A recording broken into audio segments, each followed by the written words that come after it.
Hey, it's Keith from Save the Rust, and today we're going to continue on our 1942 Harley WLC project. We got a few things done in the last couple days. We got some parkerizing done. We got some more parts come in, and yeah, we're just going to continue trying to finish this bike up. Follow along. So here's my little station for parkerizing. Got it all set up. You can see we've done a whole bunch for our 1940 Norton project. So some of the stuff's came out really nice. I'm very happy with it. It's a little shiny and oily right now, but I'm gonna get that all off. But what we did do on the Harley was we got the bottom of the horn mount done and some of the parts for, get out of there, some of the parts for the ignition switch. So that means we can continue, putting that stuff back in. Very happy with the finish on the horn mount. What I did do this week is I bought a benchtop sandblaster and with bead blaster, and I was doing a lot of stuff with the wire wheel before, and I got good results, but I thought because I had to do some springs and stuff, it's really hard to get everything if you don't have a bead blaster. And I do have a stand-up one, but it's in the in my container, so I don't have access to it this winter. So we got a couple of more pieces done and very happy with the look. So let's see what we picked up in parts this week. So some of the parts we got, it's going to be for this 1942 project and then some future projects. So, what you get out of here?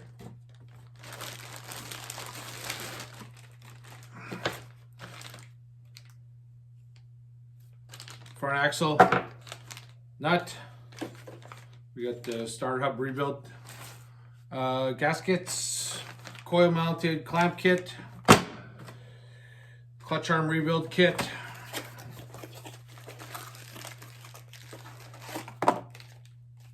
electronic 12 volt relay for our pan head. The last one broke. Throttle and spark clamps, we need that. Shift lever stud and bushing kit, we need that for this bike. It's frame electrical terminals. Jiffy stand U-bolt, we need that. Just some more rocker stud locks. In and out of primary, we'll use that on another project. Some more rocker stud locks, front brake adjusting screw, we've got one. And spark cable clamp, we need that. Springer front brake grease seal, we need that with the spring. Another one. C-post bushing, we need that for another project. And the throttle cable bracket for this. So we got a few things that we can use to progress this project. This is the nut that holds the spacer and then holds like the front brake backing plate on. And as you can see, it's zinc plated. So, when you look at it and you put it onto the into the same area that I've got everything else done, it stands out like a sore thumb because it is zinc plated, not parkerized. That's one of the frustrating things about rebuilding some of these bikes is not everything is available in the correct plating that you want. I don't know if that's correct or not, but I don't like it. It is just too shiny to go on a military bike, in my opinion. Everything else is like black or parkerized. So I'm going to get all this finish off and I'm going to parkerize it myself. One of the other things I'm going to do too is I got to change the lock tabs that are on this bike at the moment because I've got these ones all parkerized now. The ones that are on there are like silver cad or zinc plated, and again, they just stand out, and I don't like that. I want everything to just look more correct. You can spend a lot of time researching, understanding, you know, the correct finish on everything, the correct head bolts, the correct, you know, profile of rivets. It's an exhausting amount of time to do a bike, you know, correct for judging. Let's call it. As much as I try and go as stock as I can, there's a certain point where I don't care. I want to do it the way I want, and you know, even if this was originally CAD, it looks to me better in Parkerized. That's just an example. I'm not sure if it actually was or not, but this is not acceptable to me. So again, hey, this is just how I do it. I'm not building this for anyone but me. So I don't have to do anything that I don't want to do. You know, is it going to be completely perfect? No, it's not. You know, it's not a perfect example of a 42 WLC. It's very close, but I don't need to spend the amount of time and hours just to find if I have the correct finish, and someone will argue with you anyway. So I don't really care. So anyway, let's continue on. Get some work done here. So you can see that I had to pull the front stand off to get at these lock washers. One of the things that it's happened to me multiple times on doing bikes with the front springers like this is with these lock washers, you've got to kind of fit them. Got to grind them. Took a lot off this corner here just so it fits into this receiver easy. So now it's nice and flush, and it's ready for reparkerizing. So we'll redo that, and then we can reassemble everything. But just showing you how, you know, everything you buy doesn't fit perfect. Even, you know, original ones might not fit. And instead of trying to tap it in and, you know, messing up all your paint and stuff, just grind the bottoms a bit. Simple enough. So we took our fitted lock washers and did a quick parkerizing on them, and one of our bolts that we're going to use for the back fender. So there it is. It's all done. Dunk it in the oil.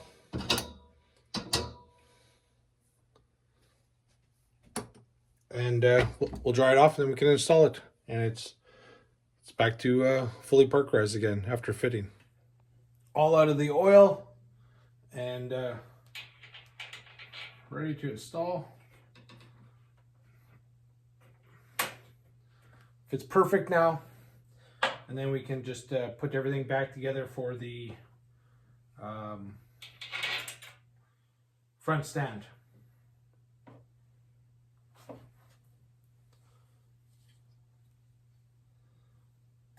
I'm still missing the one spacer.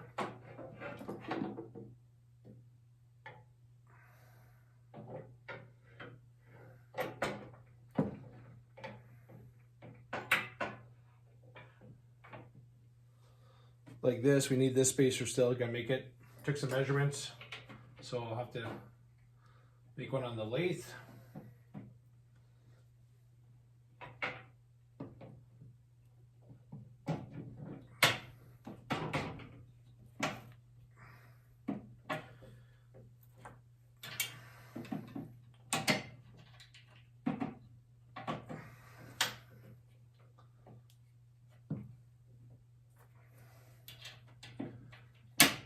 Go.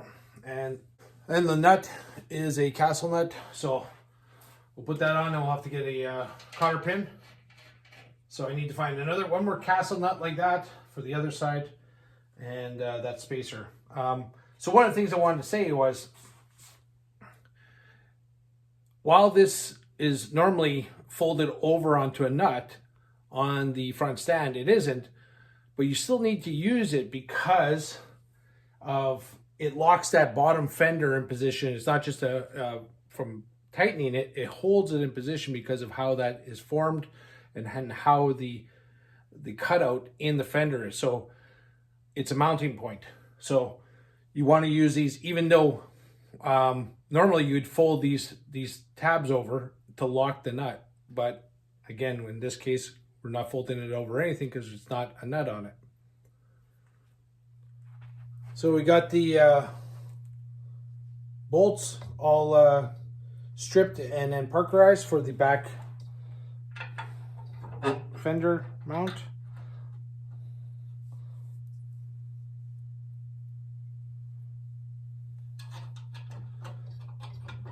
So the back fender, these bolts, there's actually like they're squared, and then the back fender itself has a receiver for it. So we're going to install the bottom horn mount, and then here is the piece that goes under the fender, so it spreads the spreads that stress over this plate so that the fender doesn't get cracked. And then on the horn bracket, these are the nuts, and then you fold those lock tabs over, and or nuts and bolts, and then you fold the lock tabs over. So again, here's that piece that we got we parkerized. Looks great to me.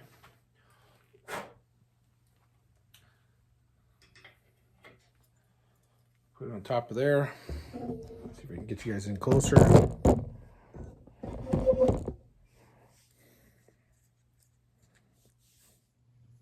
So there's the bottom mount of the horn. This is going to go on top of here. And I got to remember if it's front or back. Let's go this way or this way. Probably that way. So after a little bit of time, we got this all bottom mount all installed. You can see underneath.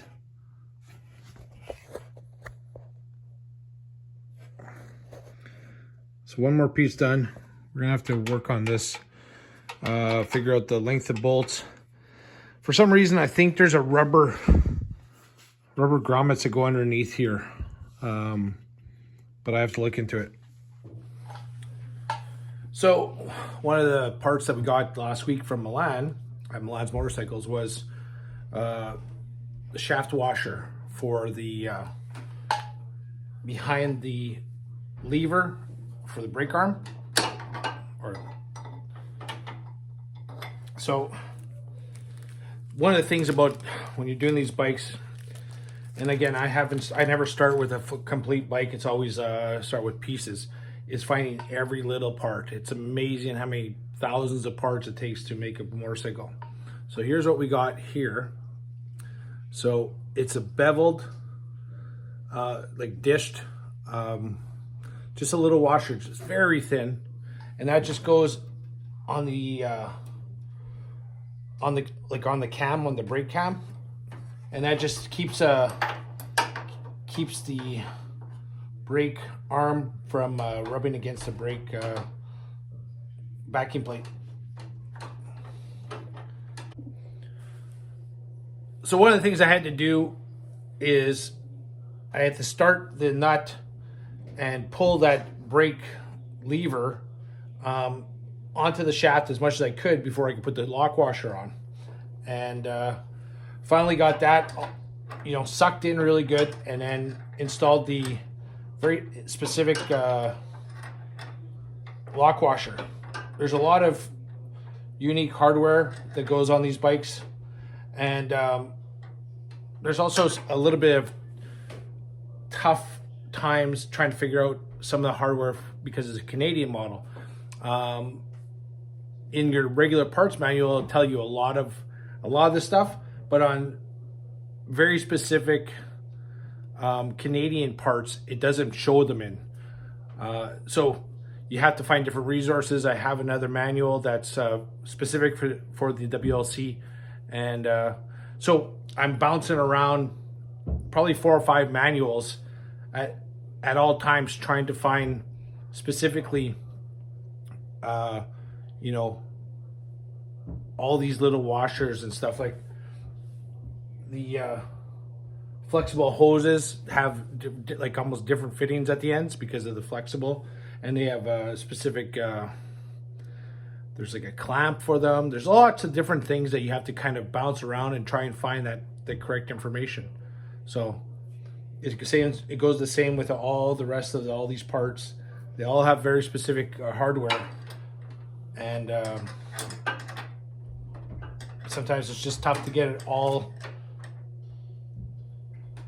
Tough to get them all because sometimes people don't make them. So I lucked out with the ability to, you know, contact Milan at Milan's Motorcycles, and he had that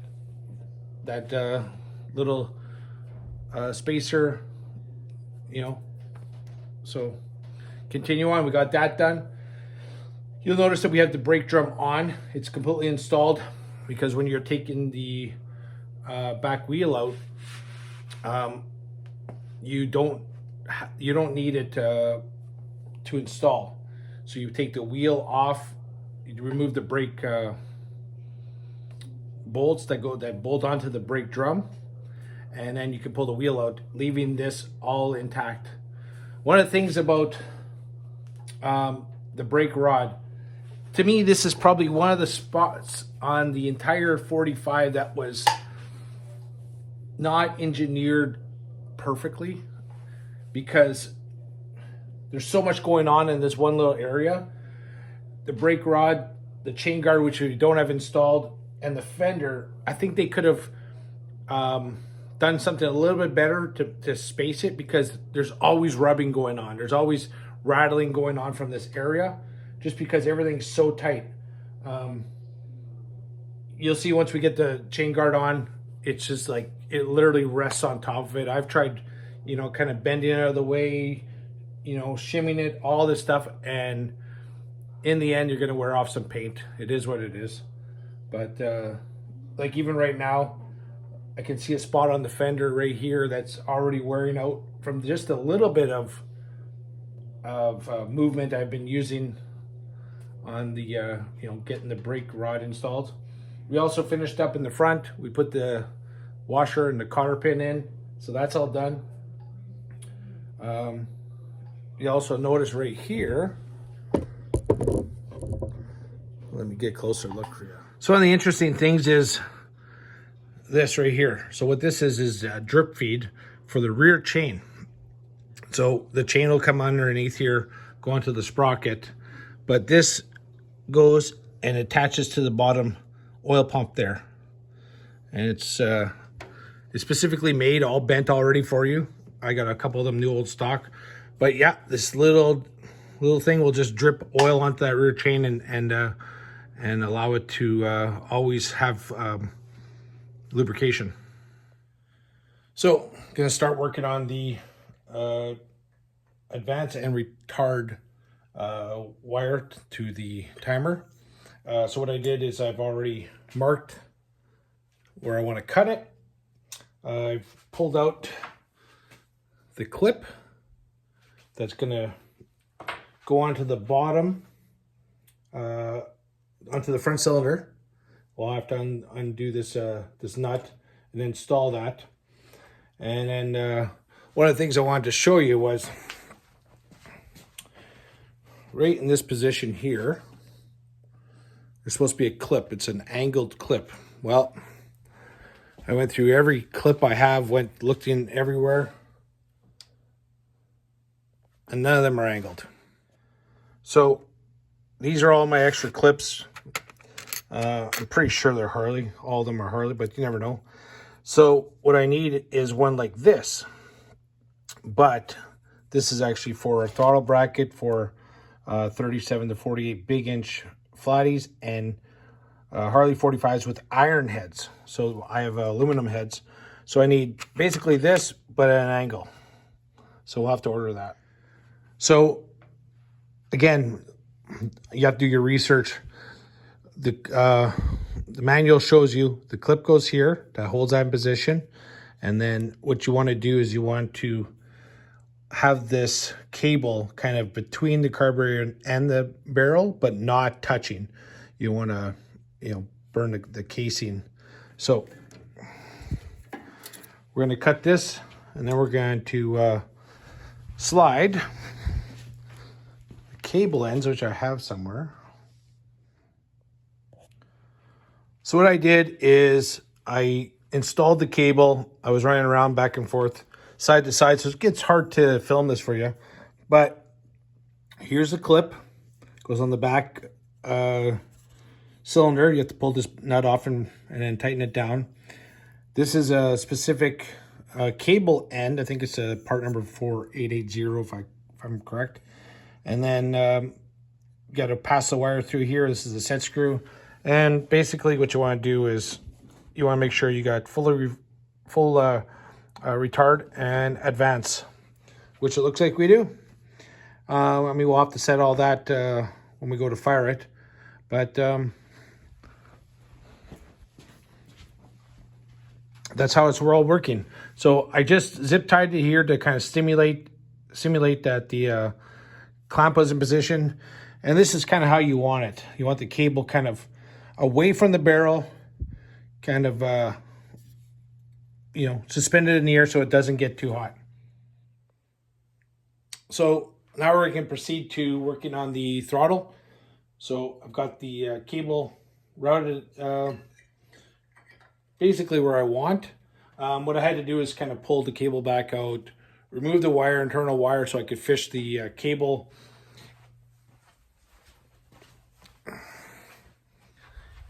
into this spot here.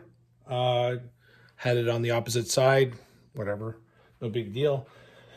So again, here there's supposed to be a clamp, so I just kind of simulated it by putting a zip tie on here for now. We'll have to order that clamp also. I think it's also another angled one.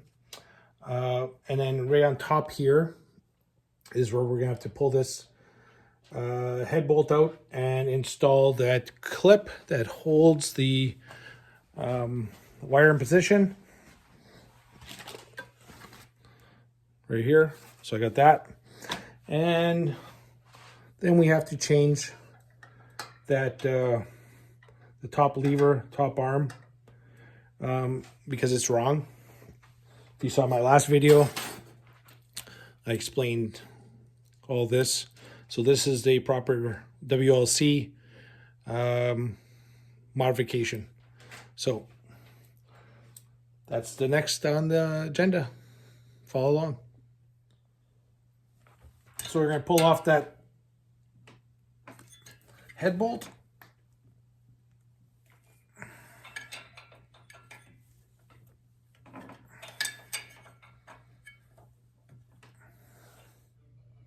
Just wanted to point something out. Do you think that the cable ran there before?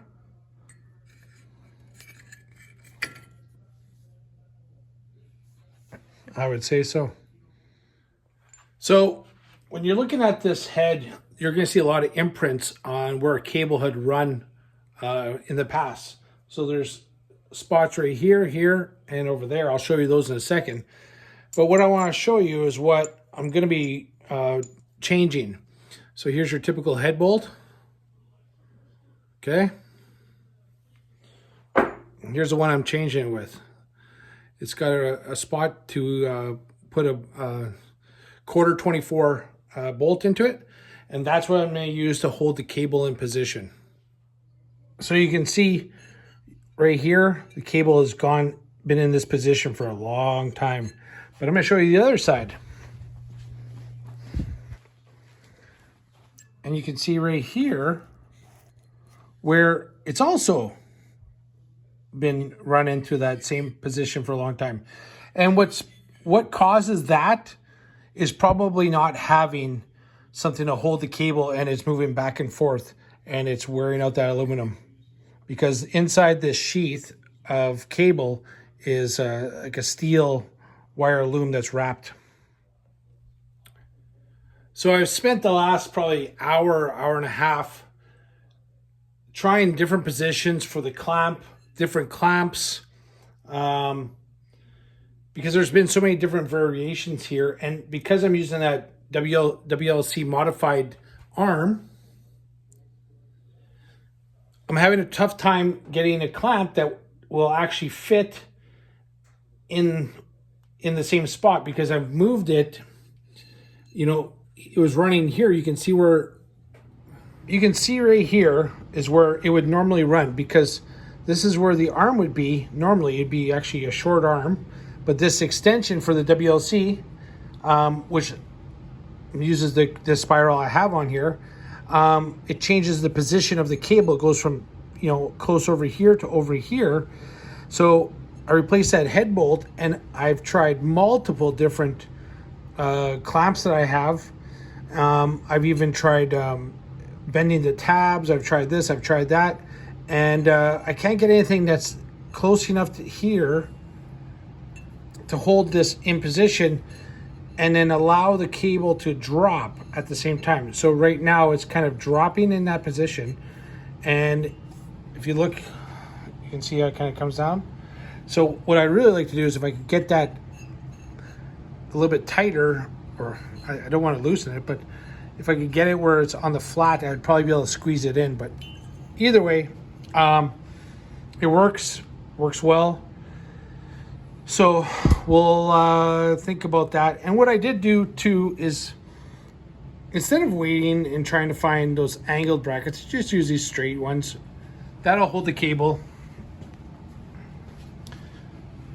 I use that on both sides, so it holds the cable nice, you know. So that's it. So we've got the throttle and the spark advance working properly.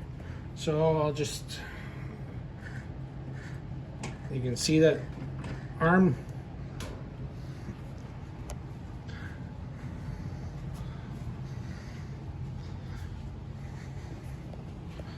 So that's it. So one of the other things we're going to do tonight is we're going to pull off this arm, because it needs to be parkerized. And then I have these two clamps that hold the mount for the air cleaner. And as you can see, you know, the paint just flaked right off, because I had to open it up enough to get past there, and it just flaked off. So if I parkerize them, that shouldn't happen. And this clamp, I don't think it's the right one still, because it's just got so much room. But we're going to pull those off, and we'll get them parkerized. So with that, we've spent the weekend here and there working on this bike, and I'm happy with the progress. You know, we got a lot of little things buttoned up, finished up. You know, the whole thing's a learning experience every time. You know, some of the stuff I haven't done in 2 years. So it's hard to remember every single thing. You know, this isn't my day job. This isn't what I do all day. It's just for fun. So we got more work to do on it, of course. Next up is we got to get these wheels done, because the wheels are stopping me from finishing up the front end. It's finishing up. I can't finish up the kickstand and all that because it's on the stands, etc. So we gotta get those wheels done. I gotta finalize the mounting bolts, and if there's a rubber grommet underneath, I don't know why I think that. Seats over at Heather's Leathers. Saddlebags are coming also. Still got to do work on the gas tank and the primary cover. We got to do the work on the tail light, all those little pins I was showing you on the last video, I guess, and a few more other little things. There's, you know, lots of little things to do. Still got to get a longer primary chain, 110 link, because stock one's a 100 link, and I go with the taller sprockets. I'm running a 33.2 sprocket on this bike, and